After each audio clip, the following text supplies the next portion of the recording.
আওয়ামী লীগ নিষিদ্ধের দাবিতে গত কয়েকদিন আগে প্রধান উপদেষ্টার বাসভবন যমুনা ও পরবর্তীতে শাহবাগে ব্লকেট কর্মসূচি পালন করে বিভিন্ন রাজনৈতিক দল। আর এর পরপরই ঘোষণা আসে আওয়ামী লীগ নিষিদ্ধের, সে সাথে বাতিল করা হয় দলটির নিবন্ধন।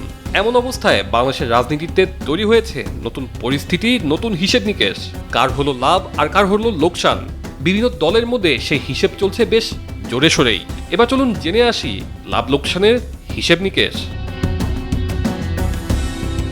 আওয়ামী লীগ যেহেতু নির্বাচন করতে পারবে না, সে প্রেক্ষাপটে বিএনপির রাজনৈতিক প্রতিদ্বন্দ্বী একজন কমল, সেটিই বিএনপির জন্য লাভের বিষয় বলে মনে করছেন রাজনৈতিক বিশ্লেষকরা। দলটির রাজনৈতিক কার্যক্রম নিষিদ্ধ হওয়ায় এনসিপি, জামাত ইসলামী, ইসলামী আন্দোলন ও হেফাজতে ইসলাম সহ ধর্মভিত্তিক দলগুলোর লাভের পাল্লাই ভারী হয়েছে। লাভ লোকসানের হিসেবের পর এখন প্রশ্ন আসছে, তাহলে আওয়ামী লীগের ভোট যাচ্ছে কার বাক্সে? দেশের রাজনীতিতে আওয়ামী লীগের একটি ভোট ব্যাংক রয়েছে। নিষিদ্ধ হয়ে যাওয়া আওয়ামী লীগের অনুপস্থিতিতে এই ভোটাররা তাহলে কি করবেন?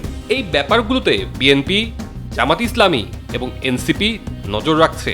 আওয়ামী লীগের ভোট বিএনপিকে বাদ দিয়ে অন্য কোনো দলের পক্ষে যায় কিনা, এটি বিএনপির জন্য যেমন চিন্তার বিষয় হতে পারে, তেমনি জামাত ও এনসিপির চিন্তার কারণ বিএনপির বাক্সেই ওই ভোট যায় কিনা, সেদিকেও নজর রাখছে দল দুটি।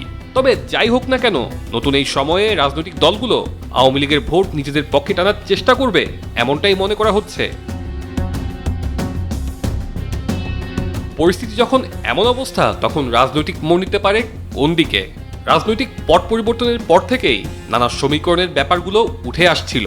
রাজনীতির মাঠে এনসিপি, জামাত এবং ধর্মভিত্তিক দল ও সংগঠনগুলোরই তৎপরতা বেশি দেখা যাচ্ছে। এইসব দলের পক্ষ থেকে কখনো বিএনপির প্রতিদ্বন্দ্বী হিসেবে দাঁড়াতে আলাদা নির্বাচনী জোট করার চেষ্টা আলোচনায় আসছে। আবার এনসিপি সহ এসব দল বিএনপির সঙ্গে নির্বাচনে আসন সমঝোতার প্রশ্নে আলোচনা চালাচ্ছে বলেও জানা যাচ্ছে। তবে রাজনীতি কোন দিকে মোড় নিচ্ছে, এই প্রশ্নের জবাব পেতে অপেক্ষা করতে হবে আরও কিছুটা সময়। এখন অবধারিতভাবে প্রশ্ন চলেই আসে, আওয়ামী লীগের ভবিষ্যৎ কোন পথে যাবে? আগামী নির্বাচন যখনই হোক না কেন, সে নির্বাচনে কার্যত নিষিদ্ধ আওয়ামী লীগের অংশ নেওয়ার কোনো সুযোগ নেই। নিবন্ধন বাতিল করে আইনগতভাবে সেই সুযোগ বন্ধ করে দেওয়া হয়েছে। এছাড়া শেখ হাসিনা সহ দলটির নেতাদের বড় অংশ দেশ ছেড়ে ভারত সহ বিভিন্ন দেশে অবস্থান করছেন। দলটির পতনের 9 মাসেও তারা ক্লিন ইমেজের কোনো নেতাকে দিয়ে দেশের ভেতরে বিকল্প নেতৃত্ব দাঁড় করাতে পারেনি। রাজনৈতিক বিশ্লেষকরা মনে করছেন, নিষিদ্ধ হয়ে পড়া আওয়ামী লীগ আগামী নির্বাচন থেকে বাদ পড়েছে। সহসাই তাদের রাজনীতিতে ফেরাটা বেশ কঠিন। তবে সব ছাপিয়ে আওয়ামী লীগের কার্যক্রম নিষিদ্ধের পুরো ব্যাপারটি বাংলাদেশের রাজনীতিতে নতুন এক পরিস্থিতি। এখন দেখার বিষয়, এই ইস্যুতে ভোটের মাঠে কার বক্সে যাবে জনগণের ম্যান্ডেট। তানজিলুর রহমান তুষার, বৈশাখী সংবাদ, ঢাকা।